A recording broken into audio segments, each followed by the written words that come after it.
What's going on, Jerome's? Minnesota Fighting Vikings head coach Kevin O'Connell had his first Victory Monday press conference. Only took 4 weeks, but whatever. And he fed the local media jackals some information about what's going on along the offensive line, as well as various injuries as well. So diving on in. First up, Ben Gessling, Star Tribune, go. Kevin O'Connell said the Vikings are hoping to get Lewis Cine some limited work this week as he tries to return from hamstring injury. Now, Lewis Cine, so fortunate. Whether it's the broken leg, whether it's minor injuries in training camp, now the hamstring popped up. He had been contributing on special teams. He had been a punt gunner with Najee Thompson, but fortunately it's just not working out at this stage through all the various injuries, and especially if you contrast it with the way that Harrison and Beasley and Metellus are playing, it kind of sucks. It does. Garrett Bradbury was close to playing yesterday. O'Connell said he's got a good chance to return on Sunday. So Bradbury had been limited throughout the week. Frankly, I thought it was a bit surprising that Bradbury was out, but Davenport was in. Clearly, Davenport did very well on Sunday, but I understand why they're taking their time with Bradbury. Schlutman has been fine in replacing him, but also you saw on the broadcast Sunday where it's normally Garrett Bradbury calling out protections and making the calls. It's Kirk Cousins having to call out protection. Blah blah blah is the mic and all that stuff. But the whole thing is, I would like to have Bradbury back because even though the first 3 years of Bradbury were not good, he turned himself into a top 10 adjacent center last season, and the Vikings offensive line is better with him out there, and also taking line calls off of Kirk Cousins' plate would be nice to free up a little bit of bandwidth. And then, Bradbury back when you're facing Chris Jones and the Chiefs.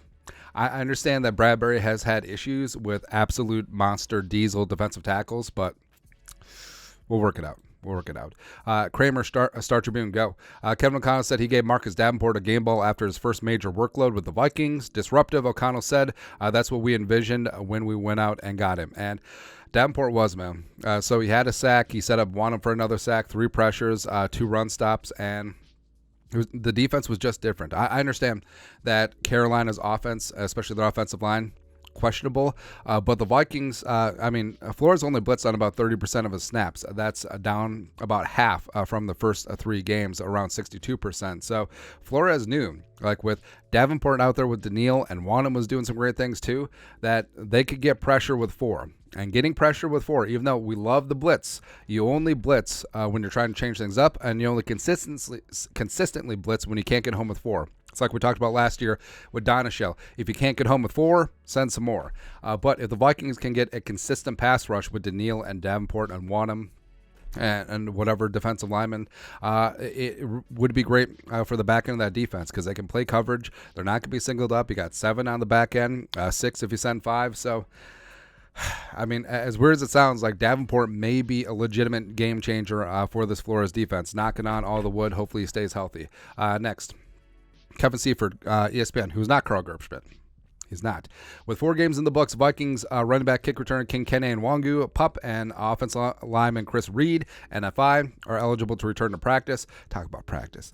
But Coach Kevin O'Connell said he has not yet had those conversations with the team's medical staff nor GM Kwesi adofo-mensah. Now, what they can do is kick off the 21-day window where they can practice, not count against the 53, but then at the end of that, they'd have to make a decision whether to add them to the 53 or put them on season-ending PUP or NFI respectively. And King Kene is one of the best kick returners in the game, if not the best when he's healthy. Ty Chandler's been doing perfectly fine as a kick returner.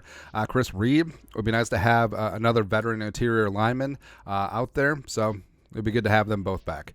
And then Kramer, O'Connell said he has liked the way those guys have responded when asked about sticking with the same offensive line and keeping Dalton Risner on the bench.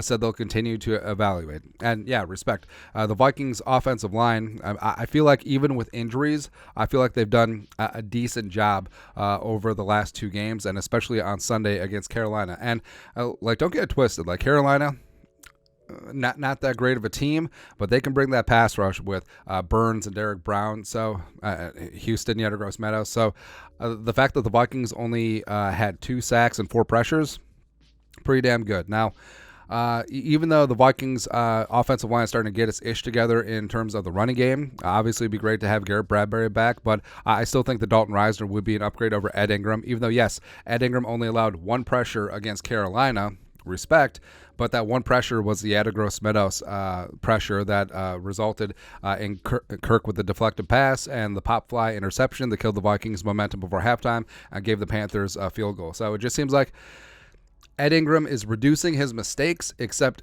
his mistakes come at the worst possible time. And I still think that Dalton Risner would be an instant upgrade over Ed Ingram if they are indeed looking to get their best five out there. But that's it. That's a reaction to Kevin O'Connell's Victory Monday press conference. Let us know your thoughts and our thoughts in the comment section below. Subscribe for daily Vikings takes. Want to support the work? Put a little something in the Venmo. But till next time, Skol, production value.